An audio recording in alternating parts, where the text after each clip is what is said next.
Bonjour à toutes et à tous, c'est Ronan pour vous parler ciné et on va même faire mieux que ça, on va parler sortie ciné. Le mois de juillet est plutôt bien rempli, vous allez voir, il y a pas mal de choses à dire. Mais avant de commencer, je vous invite à vous abonner à la chaîne et à me suivre sur les réseaux. Et donc juillet commence directement avec un mastodonte, et c'est le cas de le dire, hein.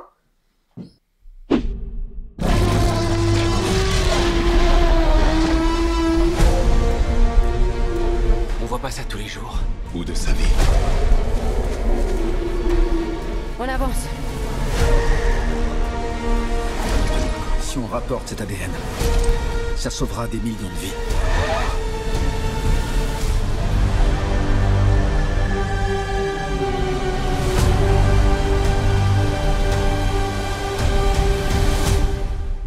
C'est le nouveau Jurassic World qui ouvre le bal avec Scarlett Johansson, Mahershala Ali et réalisé par Gareth Edwards. Rien que ça, c'est une dinguerie. Pour ceux qui se demandent qui est Gareth Edwards, dites-vous que c'est le mec qui a sorti le remake de Godzilla avant que ça parte en sucette, que c'est le mec aussi qui a sorti le meilleur Star Wars sous l'ère Disney.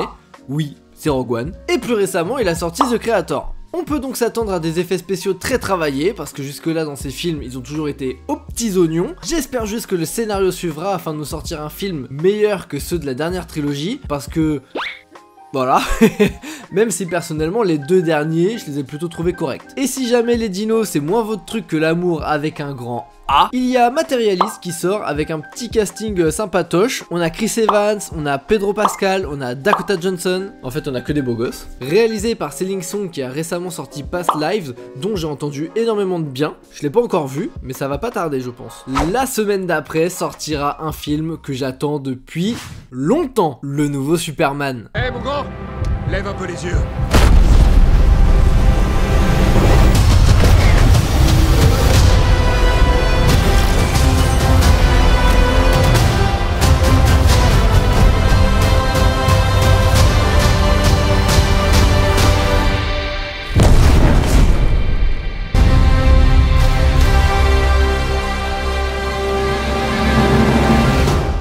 Réalisé cette fois par James Gunn, le gars qui a fait les 3 Gardiens de la Galaxie. Donc on peut s'attendre à un truc très sympa, mais je garde des réserves quand même. On verra ça, mais c'est censé relancer l'univers DC Comics au cinéma. Et pour ceux qui sont un petit peu perdus, vous inquiétez pas, je prévois de vous faire une petite vidéo YouTube à ce sujet pour tout bien vous expliquer. La semaine suivante, on a le dernier Harry Astor Eddington avec Pedro Pascal encore une fois. Il y a pas que lui, il y a aussi Joaquin Phoenix, Austin Butler, Emma Stone, donc du beau petit monde. J'ai eu la chance de le voir à Cannes cette année et j'ai eu un peu de mal, voilà. Mais s'il y a des fans du bonhomme, et ben vous pouvez y aller. La même semaine, il y en aura un peu pour les enfants avec la sortie du nouveau film Les Schtroumpfs.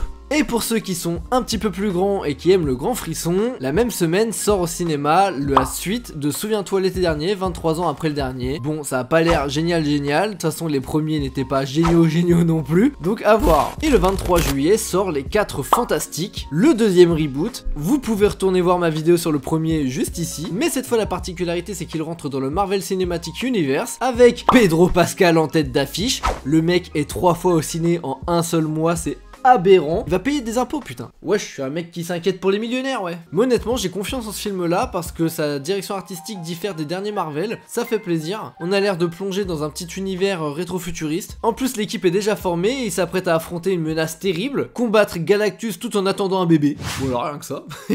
Tu seras la meilleure maman de toute la Terre. Et tu seras sûrement le meilleur père. Non, je déconne, t'es complètement largué. Et nous, on sera les meilleurs tontons du monde.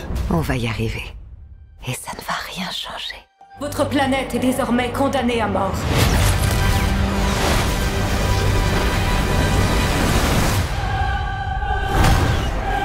C'est ma faute.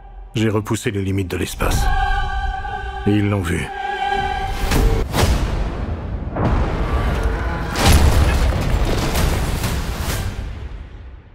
Nous vous protégerons.